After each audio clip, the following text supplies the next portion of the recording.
نحمده ونستعينه ونستغفره ونعوذ بالله من شرور أنفسنا ومن سيئات أعمالنا من يهد الله فلا مضل له ومن يضلل فلا هادي له أشهد أن لا إله إلا الله وحده لا شريك له وأشهد أن محمدا عبده ورسوله لا نبي بعده يا أيها الذين آمنوا اتقوا الله حق تقاته ولا تموتن إلا وأنتم مسلمون اللهم لا سهل إلا ما جعلته سهلا وأنت تجعل الحزن إذا شئت سهلا.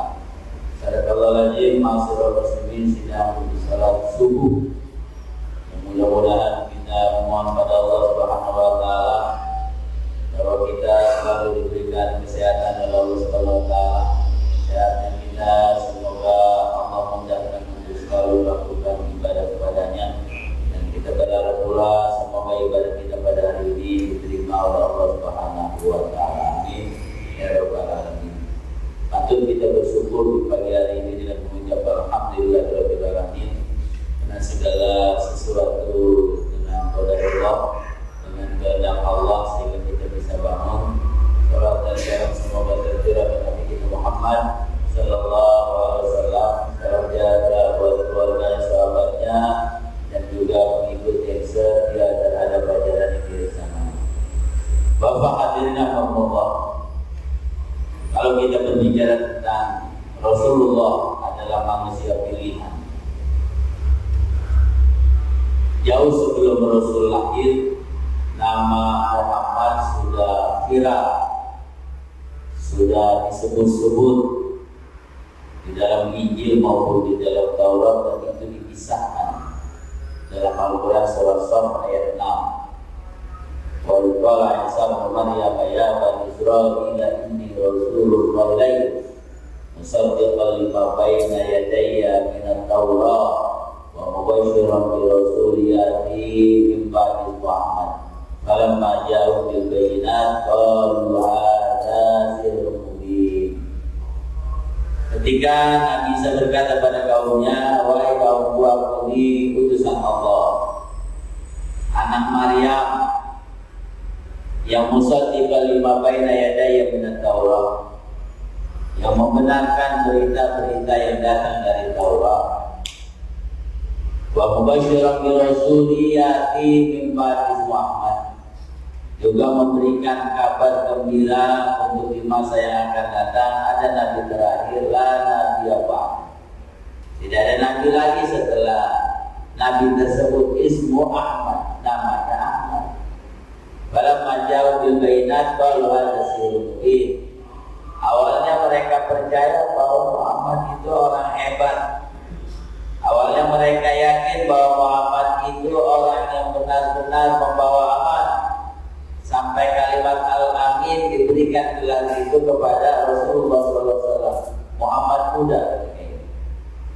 Tapi ketika kebenaran sudah dibawa oleh Rasulullah, barulah mereka berkata ada sihir mubin. Ini itu tukang sihir yang nyata. Jadi kesimpulan dari ayat tersebut bahwa kebencian manusia bukan kepada Muhammadnya, tapi kebencian itu karena wahyu Allah Subhanahu wa taala alias kebenarannya. Kenapa demikian? Kenapa Abu Lahab membenci Muhammad? Padahal Abu Lahab juga pamannya, yang bertanda dan berarti bahwa lahirnya Nabi itu pasti diketahui oleh Abu Lahab. Yang kemungkinan saat masih kecilnya Abu Lahab juga sempat menggendong Nabi Muhammad. Oh, pamannya. Ya. Kalimat al-amin ketika Muhammad muda diberikan oleh Abu Jahal, diberikan oleh teman-teman yang lain, dan yakin bahwa Ahmad itu al-amin, orang yang bisa dapat dipercaya, yakin dan dia percaya dengan Muhammad muda. Tapi kenapa ketika Nabi mulai dakwah, turun surah Al-Alaq, dia sampaikan barulah ini apa-apaan ya. Jadi bukan karena Muhammad yang dibenci, karena apa yang dibawa oleh Nabi kita Muhammad sallallahu alaihi wasallam. Namun karena memang sudah direncanakan oleh Allah Subhanahu wa taala jauh-jauh hari Bukan hanya pada zaman Nabi Isa Muhammad sudah viral namanya, melainkan kata ulama maharnya Nabi Adam alaihissalam, manusia pertama yang Allah ciptakan, nikahnya Adam dan Siti Hawa, mahar alias mas kawinnya adalah dengan mengucap Allahumma sholli ala Sayyidina Muhammad, bersolawat. Ya, dan logikanya masa iya, inilah pilihan Allah Subhanahu wa Ta'ala. Namanya jauh sebelum lahir sudah disebut-sebut, bahkan dari manusia pertama pun nama Muhammad memang sudah apa? Sudah disebut-sebut, di salah satunya menjadi mas kawin Adam dan Hawa. Ya, ini yang perlu kita yakini, bahwa Nabi Muhammad itu memang manusia yang sudah didesain dan dipilih oleh Allah Subhanahu wa Ta'ala, sehingga jauh sebelum lahir sudah ada namanya. Lalu bagaimana kita lihat hadis Rasulullah SAW, ayu minu adukum hatta akuna abba ilaih min walidihi wa waladihi wa nasi ajma'in.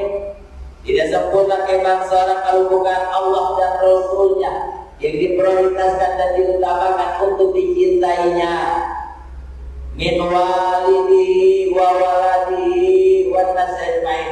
Daripada kita cinta kepada orang tua, daripada kita mencintai anak, daripada kita cinta terhadap sama manusia, itu siapa yang prioritas urutan pertama? Allah dan Rasulnya. Sehingga apa yang kesimpulan sikap kita dan keadaan wajib pertama yang harus kita taati dan kita imani, ini berkaitan dengan akidah, atiullah wa atiur Rasul. Ketika kita berbicara ketaatan, taatilah Allah, juga nggak lepas taat kepada Rasul. Amantu billah wa Rasul. Ketika kita berkata aku beriman pada Allah, maka tetap yang keduanya beriman kepada Rasul. Jadi maksud Rasul di sini adalah Nabi kita Muhammad Sallallahu Alaihi Wasallam. Ya. Namun dari zaman dulu memang Nabi diuji dan dicoba oleh Allah Subhanahu Wa Taala. Bukan orang jauh dan bukan orang lain, pamannya sendiri yang benar-benar ya membantah dan menolak sampai Allah turunkan dan Allah turunkan surat Al-Lahab. Tabat yada abila abi wada ma'alna anhu maluhu wa maqas. Celaka kedua tangan Abu Lahab. Saking garamnya Allah, murkanya Allah, karena begitu kejamnya Abu Lahab. Keponakannya sendiri yang harus dia bela, yang harus dia dukung. Tapi karena memang urusan hidayah, ya, bahwa ini kewajiban apa keutamaan Nabi Muhammad sampai pamannya sendiri nggak suka, ya, kena faktor hidayah. Yang akhirnya apa? Berhasillah Nabi Muhammad SAW menjadi seorang Nabi dan Rasul, dan dia dakwah sampai kepada kita. Kenalnya Islam kita itu kena berkat Rasulullah SAW. Kita kenal sholat, kita ada di masjid kena berkat jasa Rasulullah SAW. Maka kita lebih banyak berhutang budi kepada Rasul ketimbang berhutang budi kepada orang tua. Kenapa? Karena kalau orang tua hanya bisa membesarkan, ya, bikin kita seperti ini, ke orang tua hanya sebatas urusan dunia, yang akhirat belum tentu. Tapi Nabi kita Muhammad SAW bukan sekedar dunia, di dunia menjadi orang Islam yang sakinah, yang penuh dengan kedamaian, penuh dengan ketenangan, bahkan rahmatan lil alamin, menjadi kasih sayang bagi seluruh alam itu di dunia. Kita dibikin menjadi orang yang lembut kepada Allah, lembut kepada sesama manusia. Ya, Muhammadur Rasulullah walladzina ma'ahu asyidda 'alal kuffari rahamau bainahum. Wa Muhammad beserta pengikutnya yang mereka adalah asyidda 'alal kuffar, punya ketegasan kepada orang kafir, namun punya sikap dan sifat kasih sayang terhadap sesama muslim. Inilah Rasulullah SAW yang sampai kepada kita. Sehingga Sehingga kita pun harus mengikuti apa yang diajarkan dan dijalankan oleh Nabi kita Muhammad SAW. Walau orang lain mencibirkan dan mencela, yang bisa jadi bukan hanya sekedar Rasul yang akan dibenci, melainkan pengikut-pengikutnya pun.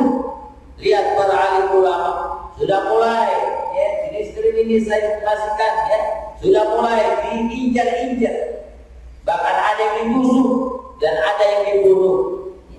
Kenapa? Karena dia adalah penyebar ajaran Nabi kita Muhammad Sallallahu Alaihi Wasallam.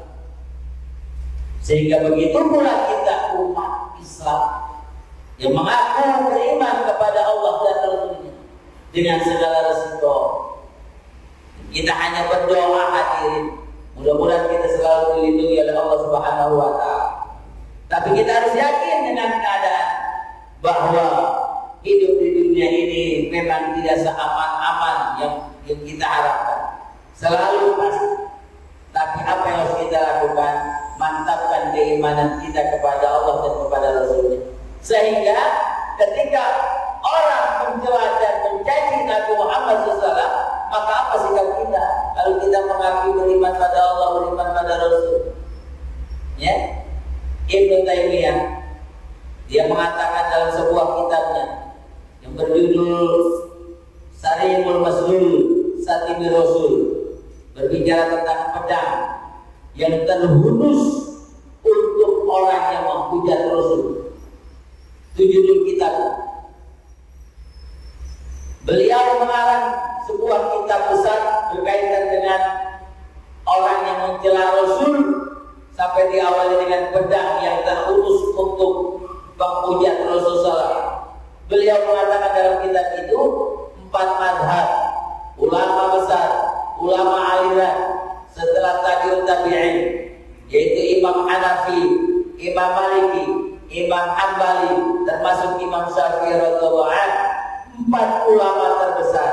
Walau dari segi ibadahnya sedikit ada perbedaan kalimat apapun, tapi urusan menghujat Rasulullah mereka sikapnya sama. Apa itu? Bunuh orang. Dan kita tersebut bunuh orang. Ulama mazhab dalam sholat subuh ada yang bunuh, ada yang tidak. Ya, mereka enggak ribut. Sholat tarawih 11 maupun 23 mereka tidak ribut. Ya, berbeda. Imam Maliki beda dengan Imam Syafi'i dalam sedikit urusan kubudiannya, tapi dalam urusan Rasulullah SAW sekecil apapun, jika Rasul dicela, maka jawaban mereka adalah bunuh. Inilah yang diajarkan oleh Nabi kita Muhammad SAW. Man ada waliyan faqad azantu bil harbi. Siapa yang memusuhi waliku, maka aku izinkan untuk perang. Siapa wali Allah? Ya. Bukan wali Songo, hadirin. Abdul Wali Rasul Sallallahu, bapaknya para wali adalah Nabi kita Muhammad Sallallahu Alaihi Wasallam. Sehingga kita harus punya sikap ketika memang manusia mencela, dunia sudah berbicara, lalu kita apa yang harus kita lakukan? Hadirin rahimakumullah. Kata Ketua Dewan Dakwah Pusat, beliau mengatakan dan mengajarkan kepada jamaah serta pengurus-pengurus Dewan Dakwah di Indonesia, dan ini juga dikeluarkan oleh MUI, bahwa khutbah kemarin diinstruksikan untuk berbicara tentang mencela Rasulullah Sallallahu Alaihi Wasallam. Apa kata beliau? Sikap kita sama dengan umat Islam di seluruh dunia. Apa itu? Boykot produknya. Itu yang pertama. Ya, di Timur Tengah sudah berusaha, di Turki sudah berusaha, ya, di Spanyol pun sudah berusaha, tinggal di Indonesia. Ini harus serius. Kenapa ekonomi? Karena kalau ekonomi mati, orang pun akan ikut mati. Karena orang kalau dari urusan ekonomi, apalagi ini bicaranya negara. Tinggal persoalannya kita mau tidak menjalankan. Kita nggak habis pikir, hadirin, masya Allah, ya, ternyata produk Prancis bukan hanya sekedar yang besar-besar.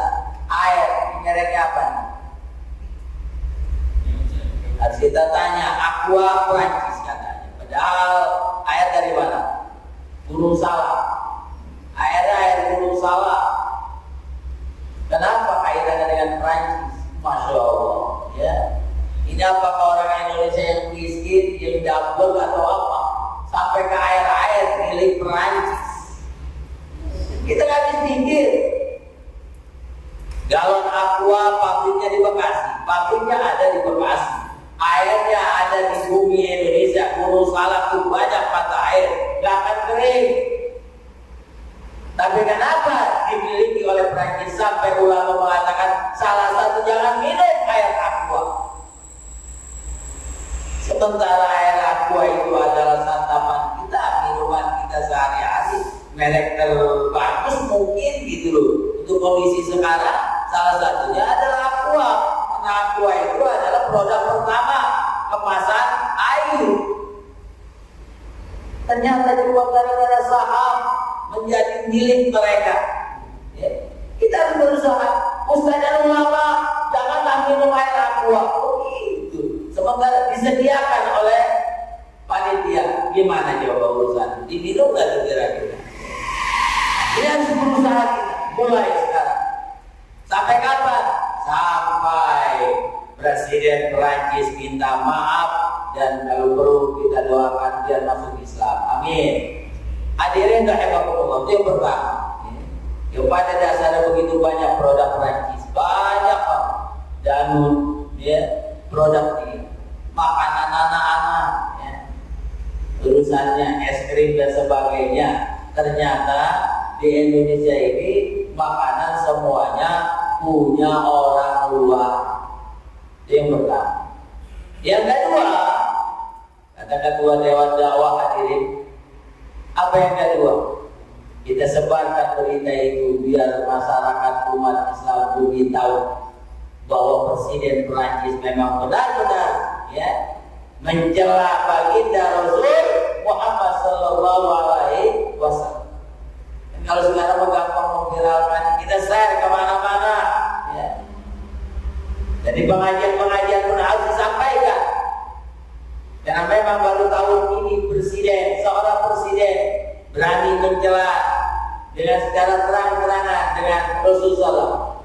Dulu pernah presiden Amerika presidennya kebanyakan orang kafir yang selalu memang mencela Islam. Islamnya, umat Islamnya memang dia benci. Tapi nggak pernah presiden Amerika berbicara dan mencela Rasulullah Shallallahu Alaihi Wasallam. Memang mereka orang kafir tidak suka kepada kebenaran, tidak suka kepada Islam, tapi tidak pernah terlalu mudah berbicara tentang mencela Rasulullah. Tapi sekarang Presiden Perancis sudah berani mengatakan hal itu dan membentuk kalimat Rasulullah Sallallahu Alaihi Wasallam. Hadirin rahimakumullah. Kenapa sampai sekarang itu Nabi Muhammad dimuliakan oleh Allah? Karena satu-satunya manusia, bukan sekedar manusia seorang nabi, bukan sekedar nabi tapi Rasulullah dari 25 nabi dan rasul yang punya nilai Sallallahu Alaihi Wasallam itu cuma nabi. Yang kedua Ibrahim itu ayahnya Rasulullah SAW, tapi Sallallahu Alaihi Nabi diprioritaskan kepada Nabi Muhammad Sallallahu Alaihi Wasallam. Lihat dalam tahiyat akhir. Allahumma sholli ala Muhammad wa ala Muhammad. Kama shallaita ala Ibrahim wa ala ali Ibrahim. Wa barik ala Muhammad wa ala Muhammad. Kama barakta ala Ibrahim wa ala ali Ibrahim fil alamin innaka Hamidum Majid. Di situ ada Nabi Ibrahim. Allahumma sholli ala Muhammad wa ala Muhammad kama shallaita. Ya Allah, berilah rahmat kepada Muhammad sebagaimana engkau memberikan rahmat kepada Nabi Allah Ibrahim alaihissalam. Padahal Nabi Allah Ibrahim Abu Abdiyah, bapaknya para nabi. Tapi sallu ala Nabi diprioritaskan untuk baginda Rasul Muhammad Sallallahu Alaihi Wasallam. Cuma dua, Nabi Muhammad dan Nabi Ibrahim. Tapi Nabi Ibrahim setelah Muhammad SAW. Nabi lain tidak ada. Tak boleh kita punya Nabi Isa Sallallahu Alaihi Wasallam. Nabi Musa Sallallahu Alaihi Wasallam tidak ada.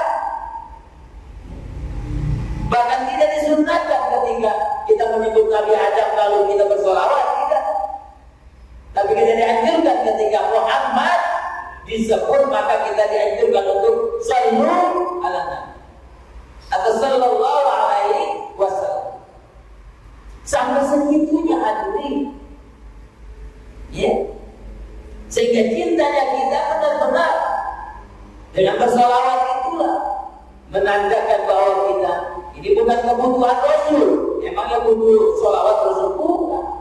Yang butuh adalah kita. Karena Allah sudah ajarkan innallaha wa malaikatahu yusholluna 'alan nabi. Ya ayyuhalladzina amanu shallu 'alaihi wa sallimu taslima. Allah saja bersolawat, malaikat juga bersolawat, apalagi kita sebagai umat Islam. Ya, itu memang sudah dipilih oleh Allah Subhanahu Wa Taala Nabi kita Muhammad SAW. Maka kita ketika Rasul dicela dan dihina, maka kalau tidak mau orang itu harus diketahui oleh umat Islam seluruhnya. Makanya daripada Syekh Mina yang berani membunuh seorang guru, kenapa dia menyebarkan karikatur Muhammad SAW? Ya bunuh, gentleman lah orang tersebut. Itu yang kedua hadirin, bahwa ketika dunia berbicara tentang Nabi Muhammad, boykot produknya, kita harus ikut. Yang kedua, harus kita menyebarkan berita-berita tersebut. Biar apa? Biar umat Islam melek, karena umat Islam itu kadang banyak tidurnya. Inilah yang kata Nabi, umat Islam mayoritas di dunia, tapi orang kafir mulai berani. Jangankan di dunia, di Indonesia saja kita yang mayoritas umat Islam dari 1.250 juta kata Bung Roma Irama, sekarang kalau nggak kehitung kali begitu. Tapi ternyata yang dulunya orang kafir tidak berani mencela, tidak berani ini dan itu, sekarang sudah berani, bahkan berani membunuh. Membunuhnya bukan di jalanan, melainkan di masjid. Bukan dalam kondisi sendirian, tapi ketika dalam pengajian, saat sholat berjamaah. Maka yang ketiga kata ulama, jadikan hal ini sebuah pelajaran. Kita umat Islam suka nggak belajar dari kejadian demi kejadian. Ulama ditusuk di masjid, hadirin, masya Allah, yang bertanggung jawab siapa? Ini masjidnya kagak ada orang atau kagak ada pengurusnya? Ya, masa dia orang banyak dari belakang dia ke depan nggak ada yang merhatikan. Inilah kepekaan kita umat Islam yang kurang belajar, sehingga dalam kondisi apapun kepekaan yang kurang. Maka jadilah kita umat Islam harus punya ilmu intelijen, sehingga kita peka dalam keadaan, peka dalam kondisi, terutama masjid. Harus punya kesinergian antara ustaz, DKM, jamaah. Merbon sholatnya jangan di depan, mestinya begitu. Kalau memang belum ada sarafnya, pada belakang dia punya tanggung jawab, karena sehari-harinya dia yang ada di masjid. Yang hilang berbuat salah itu. Apalagi otak amal hilang, ya. Sampai Al-Quran pun ada juga yang pernah hilang. Siapa yang harus bertanggung jawab? Sampai masjid dikunci, yang akhirnya orang kalau mau masuk ke masjid kudu tunggu merbot. Nah, kalau merbotnya kesiangan, semuanya ikut kesiangan. Ini selalu terjadi. Kadang-kadang berbuat dengan sholat utama di depan. Ini mohon maaf ya. Kadang-kadang kayak motor bilang, siapa tanggung jawab? Wajib diganti itu ketika masjid sholat Jumat lalu motor jamaah hilang. Jangan dikira waduh kalau diganti, tidak pernah diganti. Karena itu kita merasa menjadi sebuah pelajaran. Dianggap tanggung jawab kita. Loh, gimana tanggung jawab kita? Itu jamaah kita. Ini hadirin rahimakumullah. Sehingga jangan sampai terjadi lagi ulama ditusuk di jalanan atau di masjid. Ini misalkan di masjid. Kalau di jalanan mungkin emang jamaah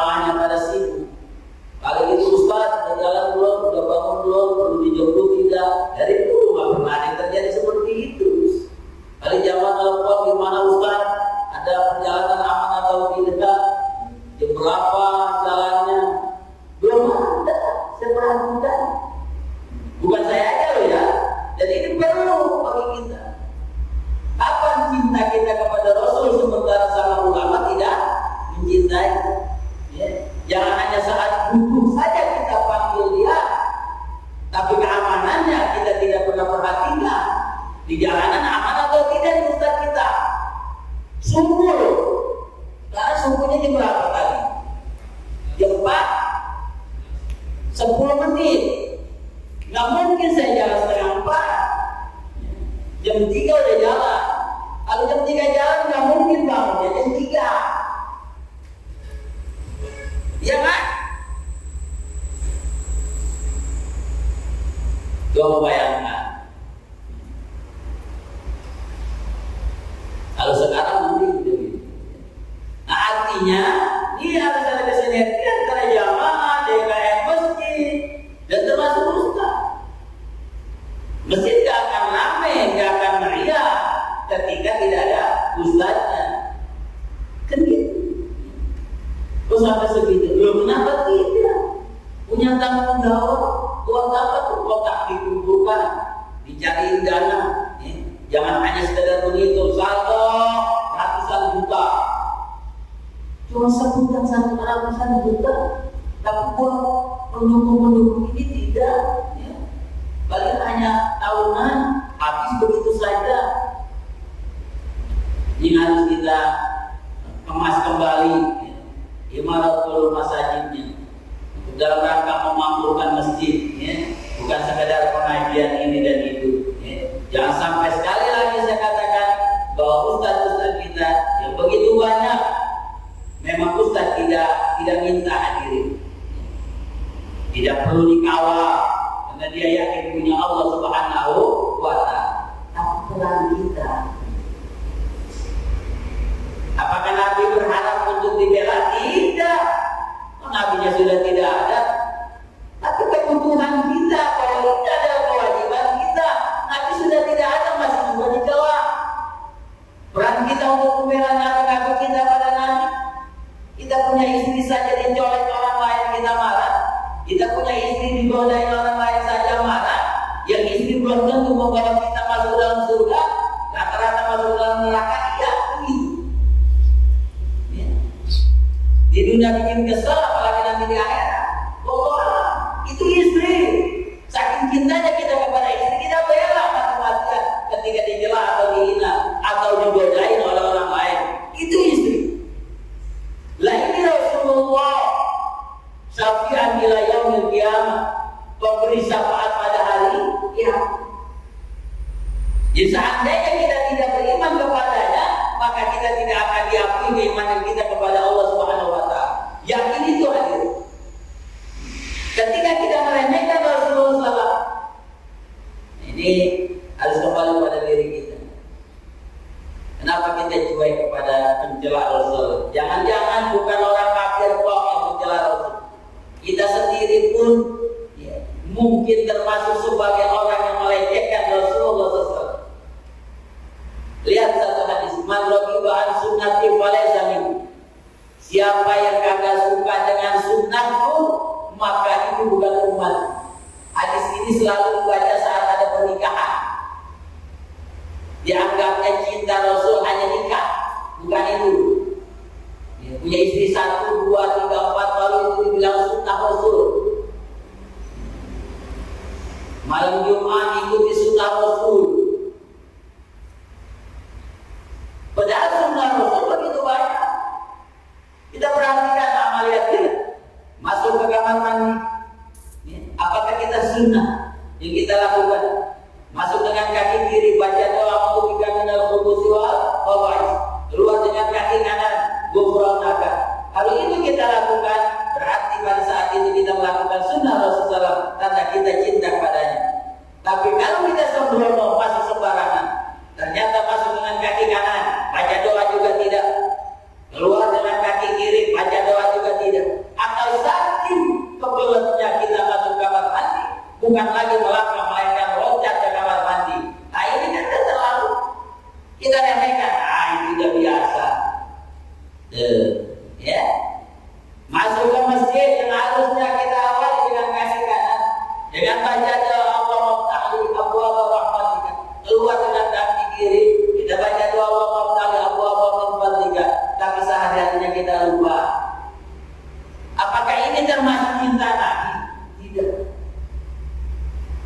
Ya. Hal ini yang sering kita remehkan.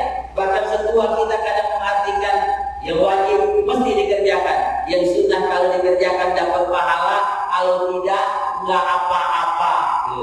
Nggak apa-apanya itu dari mana dalilnya? Apakah saat kita tidak suka dengan sunnah Rasul, tidak menjalankan sunnah rawatib, qabliyah dan ba'diyah, atau kita tidak sunnah qabliyah subuh, apakah kita dianggap cinta Rasul?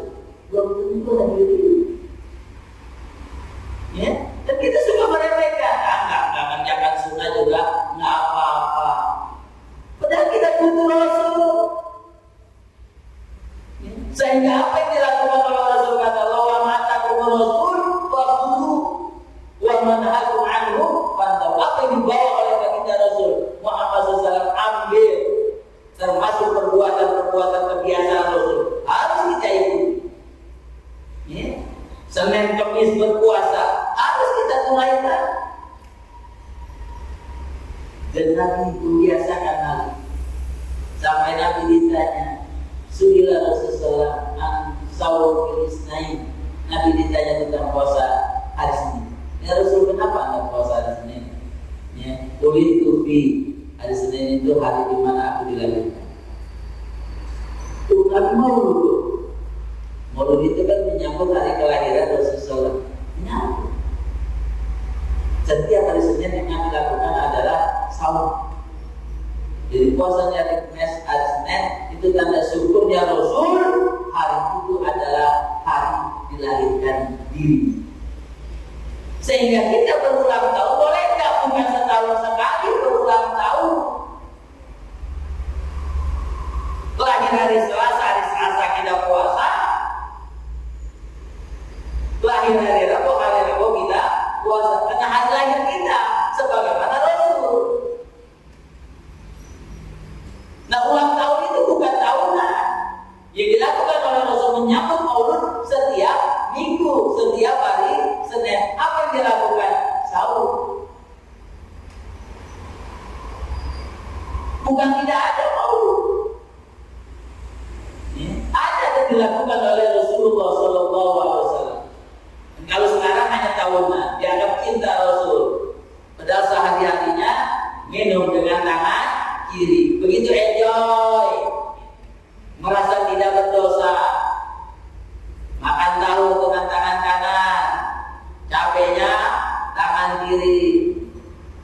Dulu Rasulullah beriamin, kata Rasul, makan dan minum dengan tangan kanan. Tapi refleks karena udah biasa. Asik aja. Bukan orang awam sekelas ustaz dan kiai itu karena udah biasa dengan tangan kiri tanpa dia sadar.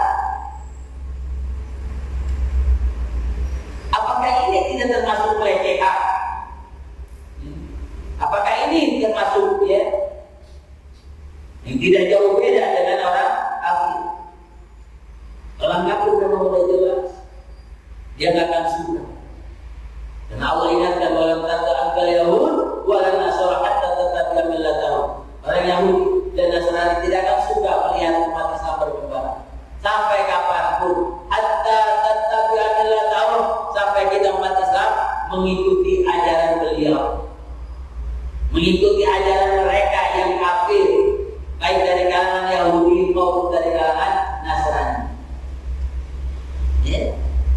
Sehingga kalau kita mengakui cinta kepada Rasul, ayat salah satunya qul in kuntum tuhibbunallah fattabi'uni yuhibbukumullah wa yaghfir lakum dzunubakum.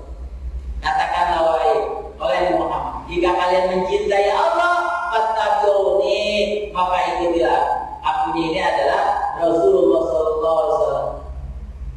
Ya. Berarti kalau kita beriman pada Allah dalam segala hal, apa yang dilakukan oleh Rasul kita ikuti, maka mau tidak mau kita tidak boleh kasih. Rawatib harus kita tunaikan dan kita kerjakan dengan sebenar-benar, sehingga kita tidak boleh meremehkan. Ya, bahkan dalam satu hadis ketika Nabi ketinggalan sholat subuh, ketika ke masjid sudah sholat berjamaah, ya, berarti bahwa qabliyah belum ditunaikan. Sehingga usai sholat subuh Nabi mengerjakan qada qabliyah subuh sampai segitunya. Saking apa? Saking pentingnya qabliyah subuh di 10 hati. Karena 2 rakaat sebelum subuh derajat dan nilainya separuh dunia. Saking pentingnya ada itu. Sehingga lagi-lagi sekelas kita janganlah mengartikan sunnah itu jika dikerjakan dapat pahala, jika tidak apa-apa. Ya, maka jadikanlah sunnah itu memang kebutuhan kita. Tanda cinta kita kepada siapa? Kepada Rasulullah Sallallahu Alaihi Wasallam. Ya, jangan sampai kita mencaci orang kafir, ternyata kita meremehkan sunnahnya. Ya, meremehkan apa? Ajaran Rasulullah Sallallahu Alaihi Wasallam. Ini urusan amal ini.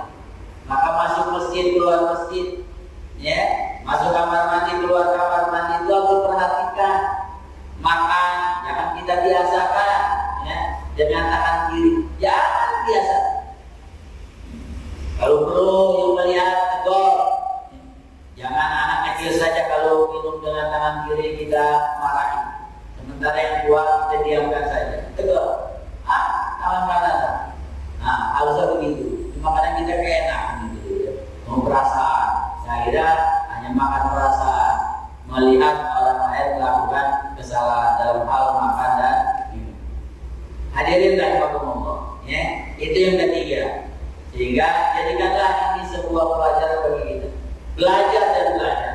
Jadikan kita yang ketika ada sesuatu berkaitan dengan penjalan terhadap Islam maupun terhadap Rasul, agar kita selalu meningkat keimanan kita, sehingga ini menjadi ladang pahala kita untuk membela kebenaran, ya, membela Rasulullah SAW. Bahkan sampai kalau kata Asim Muzani, ada 3 nama yang kalau dicela umat Islam bangkit, umat Islam melek. 3 itu apa? 1 Allah. Jika Allah sudah disalahkan atau diganti-ganti lain, pasti umat Islam akan bangkit, ya, akan marah. Yang kedua Al-Quran. Dulu pernah terjadi, ya, Al-Quran dicela, tanpa sadar kumpul semuanya. Jadilah aksi 212. Itu bentuk seperti itu qadarullah beneran alami, tanpa digiring orang sudah kumpul. Itu 212 Al-Quran. Kalau Al-Quran dicela, siapapun yang mencelanya, apalagi mencelanya orang kafir yang kagak tahu tentang Al-Quran, dia berbicara Al-Quran yang akhirnya pelecehan terhadap Al-Quran, umat Islam sebagian umat Islam pasti apa? Pasti marah. Walau dia kagak sholat sekalipun, tapi ketika Al-Quran dicela, dia pasti membela Al-Quran karena masih punya keimanan di tubuhnya. Hal ini enggak setahun sekali terjadi ke diri. Dan ini sekarang dunia. Siapa yang ketiganya? Jika Nabi Muhammad SAW dicela, maka umat Islam, bukan kok Indonesia, yang namanya umat Islam di negara mayoritas Islam maupun di negara minoritas, pasti, ya, hati orang Islam akan marah ketika nabinya dicela oleh siapapun, walau oleh presiden sekalipun. Ya, ini kata Kiai Hasyim Muzani. Tapi nyata memang 3 itu jika dicela oleh siapapun, pasti umat Islam akan naik dan bangun. Ya, maka manfaatkan ketika kondisi ini, kita pun harus bangun. Ya, kita pun harus bangkit. Kita pun harus, ya, berbuat tanda cinta kepada Rasul, yang harapannya adalah yang keempat. Apa yang harus kita lakukan? Boykot. Ya, 1, 2 ketika memang kita punya produknya, usahakan untuk kita hilangkan, jangan kita pakai. Ya.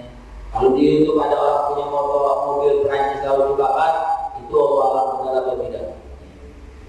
Tapi bisa mungkin benar. Ya.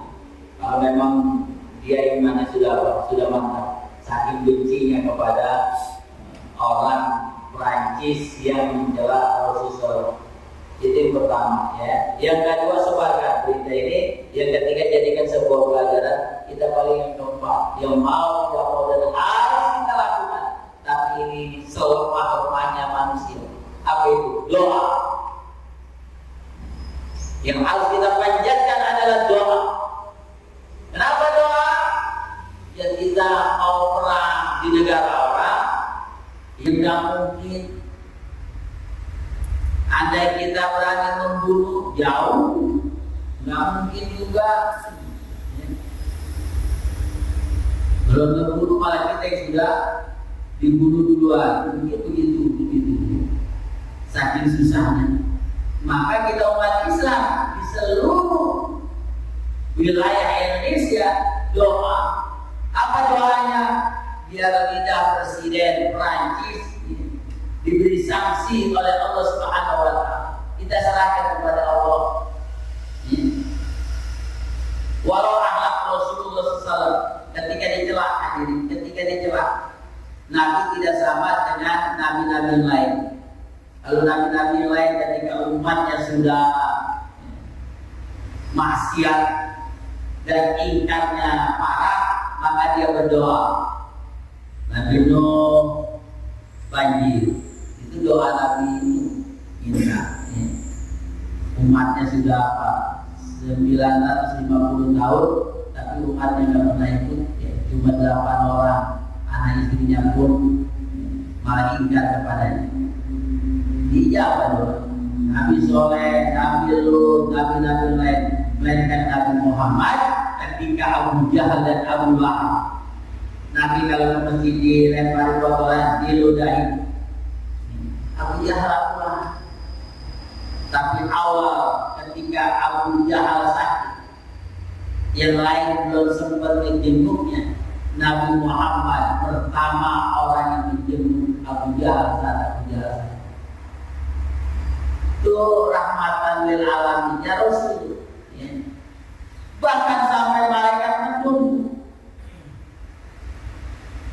Muhammad, angkat tanganmu. Aku legaran banget melihat Abu Jahal yang begitu membencimu. Angkat tangan, cukup Anda angkat tangan, gak usah minta. Gunung akan kuletuskan dan kebalikan. Laut akan keluarkan, angkat tangan Anda. Nabi sampai ditawarkan oleh malaikat Jibril seperti ini. Tapi apa kata malaikat? Jangan. Mungkin umatku belum kenal aku.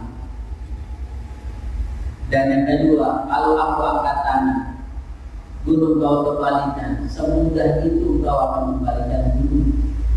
Lalu terjadi bencana. Yang mati bukan Abu Jahal, Abu Lahab doang, melainkan masyarakat seluruhnya pun akan kena bencana tersebut. Sementara masyarakat tidak semuanya ingkar kepada-Nya. Ada anak kecil yang belum berdosa, sampai segitunya Nabi kita Muhammad Sallallahu Alaihi Wasallam. Kita bersikap begini bukan berarti melawan Rasul, tapi tanda cintanya kita kepada Rasul. Karena ini adalah satu kemungkaran yang sangat luar biasa. Bukan berarti adalah sahabat, tapi juga lagi dilempari sahabat, gak membalas. Itu Rasulullah, kita umatnya.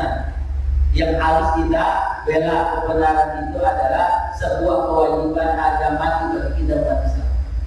Maka ketika kita tidak bisa, doakan biar presiden Perancis lidahnya, kalau tidak diazab maka semoga diberikan hidayah oleh Allah Subhanahu wa taala. Kalau diberikan hidayah berarti jadi orang apa? Orang Islam. Kalau presiden Perancis jadi orang Islam, geger dunia itu. Presiden habis mencela Nabi lalu ikrar, teman. Jadi kita doakan, boleh doakan biar dia diazab oleh Allah. Yang kedua, boleh kita doakan agar dia mendapat hidayah dari Allah Subhanahu wa taala. Kenapa doa? Ya, karena doa itu pekerjaan yang paling mudah. Kalau sampai doa saja tidak kita kerjakan, jangan-jangan iman kita yang memang kagak ada di tubuh kita. Kalau doa saja kita sudah malas, kalau doa saja kita tidak berani mengucapkan kata-kata untuk mengutuk Presiden Prancis, baik kutukan atau doa, maka khawatir iman kita. Jangan sampai kita dicap oleh Allah Subhanahu wa taala, dicatat oleh malaikat yang tidak pernah tidur dan tidak pernah ngantuk dengan kata-kata, belum ngomong doa. cuma bicara saja, ngaku beriman sama Allah dan Rasulnya, tapi saat Nabi mau dijela, kamu diam saja. Ya. Ini doa hadirin.